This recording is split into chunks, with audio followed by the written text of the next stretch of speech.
واذكروا نعمة الله عليكم إذ كنتم أعداء فألف بين قلوبكم فأصبحتم بنعمته إخوانا. Bismillahirrahmanirrahim. Assalamualaikum warahmatullahi wabarakatuh. Innal hamdalillah hamdan katsiran thayyiban mubarakan fih kama yuhibbu rabbuna wa yarda. Asyhadu an la ilaha illallah wahdahu la syarikalah wa asyhadu anna Muhammadan abduhu wa rasuluh wa sallallahu alaihi wa ala alihi wa ashabihi wa man tabi'ahum bi ihsanin ila yaumiddin. Saudaraku kaum muslimin dimanapun berada, Al-Imam At-Tirmidzi rahimahullahu ta'ala pernah meriwayatkan sebuah hadis yang hadis ini diterima dari Abu Hurairah radhiyallahu anhu bahwasanya Rasulullah sallallahu alaihi wasallam berkata, "Ala inna dunya mal'unatun mal'unun ma fiha illa dzikrullah wa mawalah wa aliman wa muta'alliman."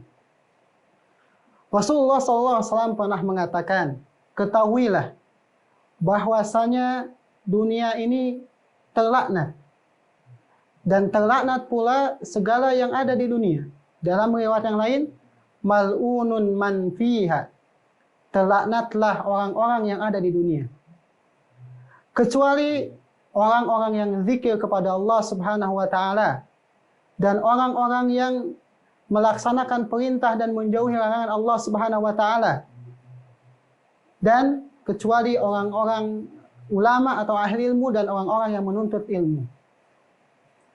Saudaraku kaum muslimin dimanapun berada, di sini Rasulullah sallallahu alaihi wasallam menjelaskan bahwasanya ad-dunya mal'unatun, dunia ini terlaknat.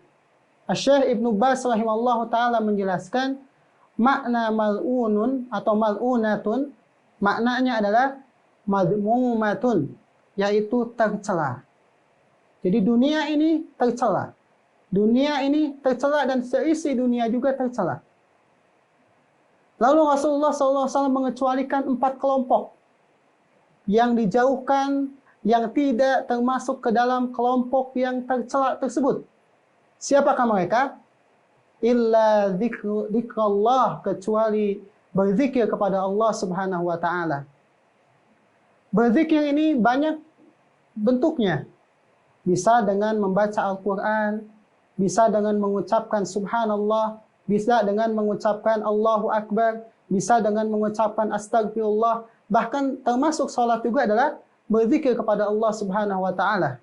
Sebagaimana Allah mengatakan, aqimis salata lidzikri, tegakkanlah salat untuk mengingatku. Dan orang-orang yang berzikir ini memiliki keutamaan. Ya, sebagaimana Rasulullah SAW mengatakan dalam hadis yang lain, masalul ladina yadhkuruna rabbahu wal ladina la yadhkuru rabbahu. Permisalan orang-orang yang berzikir kepada Allah dengan orang-orang yang tidak berzikir kepada Allah, masalul hayyi wal mayyit, seperti orang yang hidup dan orang yang mati. Kemudian yang kedua, Rasulullah SAW mengecualikan wa mawalah. Apa itu makna mawalah? Itu adalah orang yang melaksanakan perintah Allah dan orang yang menjauhi larangan Allah Subhanahu wa taala. Dialah orang yang berada dalam ketaatan. Dalam semua sisi kehidupan tentunya. Ketika dia berjual beli, maka dia akan menjauhi larangan Allah Subhanahu wa taala. Semisal gak boleh jual beli yang mengandung riba, gak boleh menjual beli barang-barang yang haram, tidak boleh berjual beli barang-barang yang dilarang oleh syariat. Ya. Dalam segala hal senantiasa taat kepada Allah Subhanahu wa taala. Yang ketiga adalah wa'aliman, yaitu ulama. Siapakah ulama itu? Yang mengajarkan orang-orang, mengajarkan kepada manusia syariat-syariat Allah Subhanahu wa taala. Dan ini ulama ini tentu banyak keutamaannya. Bahkan semua makhluk beristighfar, bersolawat kepada ulama, sampai ikan yang ada di dasar lautan pun meminta ampun kepada ulama. Yang keempat adalah wa muta'alliman, yaitu orang-orang yang menuntut ilmu. Ilmu apa di sini? Ilmu syar'i, ilmu tentang halal dan haram, ilmu tentang tauhid, ilmu tentang syirik, ilmu tentang sunnah, dan ilmu yang menjelaskan tentang bid'ah. Dan orang-orang yang penuntut ilmu ini telah Rasulullah SAW sebutkan, man yuridillahu bihi khairan yufaqihu fiddin. Barang siapa yang Allah kehendaki kebaikan, maka dia akan dipahamkan, akan Allah tetapkan dia berada di jalan menuntut ilmu agama ini.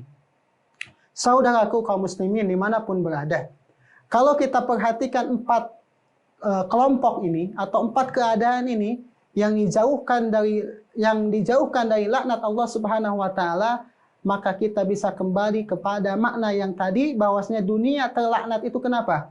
Kata Syekh Ibnu Baz mengatakan, kenapa dunia dikatakan terlaknat? Karena aktsaru man fid dunya istaghallu biha anil akhirah wa anillah. Terlaknat kenapa? Karena kebanyakan manusia yang ada di dunia ini sibuk dengan dunia, sibuk dengan kelezatan dunia, sibuk dengan syahwat dunia. Sibuk sehingga kesibukannya ini membuat dia lupa dari akhirat, membuat dia lupa dari Allah Subhanahu wa taala. Maka 4 kelompok ini tentu semuanya adalah orang-orang yang tidak lupa dengan akhirat. Tentu zikir kepada Allah, ingat kepada Allah kan? Dalam ketaatan, melaksanakan perintah, menjauhi larangan, ini taat kepada Allah Subhanahu wa taala, ingat kepada akhirat tentunya. Ulama ini tentu yang paling ingat kepada Allah Subhanahu wa taala. Dia mengajarkan ini halal, ini haram, ini dalilnya, ini firman Allah Subhanahu wa taala, ini perkataan Rasulullah SAW. Itu semuanya berkaitan dengan apa? Dengan akhirat dan dengan Allah Subhanahu wa taala. Dan orang penuntut ilmu, namanya penuntut ilmu, ilmu agama, yang dia kaji adalah firman Allah Subhanahu wa taala, yang dia kaji adalah kalamnya Rasulullah SAW. Dia tidak lupa dengan akhirat. Dia tentu tidak lupa dengan Allah Subhanahu wa taala akibat dunia. Sehingga di sini kita bisa menyimpulkan bahwasanya dunia ini terlaknat. Kapan? Ketika manusianya melaksanakan aktivitas dunia lupa dengan aturan Allah Subhanahu wa taala, lupa dengan syariat Allah Subhanahu wa taala. Bahkan Ali bin Abi Thalib radhiyallahu anhu pernah menyampaikan sebuah perkataan, kunu abna al-akhirah wala takunu abna ad-dunya.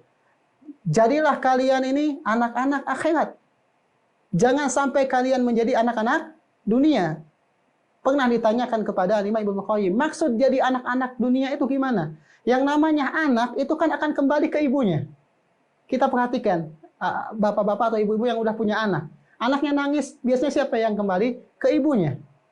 Ya, anak ayam ada istilah seperti anak ayam yang kehilangan induknya. Maka anak ayam pun akan kembali ke ibunya. Dan orang yang menjadi anak dunia, apapun pikiran dia, apapun aktivitas dia, akan dikembalikan kepada keuntungan dunia saja. Sedangkan orang-orang yang sukses, orang yang bahagia dengan kebahagiaan sebenar-benarnya adalah segala urusan akan dikembalikan kepada aturan Allah Subhanahu wa taala. Makanya dalam hadis yang lain Nabi Muhammad menyampaikan, berdoa, ta'isa abdu dinar wa ta'isa abdu dirham. Celakalah hamba dinar, celakalah hamba dirham. Berarti apa? Bukan berarti sujud kepada uang, tapi semua perbuatannya, semua pikirannya, semua tingkah lakunya, semua kerja kerasnya hanya ditujukan untuk mengumpulkan dinar dan dirham, sehingga lupa kepada aturan Allah Subhanahu wa taala. Dia tidak peduli harta halal ataupun harta haram. Nah, maka siapapun yang ada di dunia ini terlaknat kecuali orang-orang yang bisa mendekatkan diri kepada Allah Subhanahu wa taala, baik dengan aktivitas dunia maupun dengan aktivitas akhirat. Kapan perbuatan dunia bisa menjadi bernilai ibadah? Ketika dibarengi dengan ilmu. Maka Syekh Ibnu Utsaimin pernah menyampaikan sebuah kaidah di kalangan para ulama bahwasanya ibadatul jahil ada. ibadahnya orang-orang bodoh tentang ilmu agama itu menjadi kebiasaan yang nggak bernilai ibadah. Tetapi adatul alim, kebiasaannya, tindak tanduk urusan dunia orang yang berilmu itu bisa bernilai ibadah. Kapan? Ketika dibarengi dengan ilmu. Mudah-mudahan ada manfaatnya. Wa akhiru da'wana alhamdulillahi rabbil alamin. Assalamualaikum warahmatullahi wabarakatuh.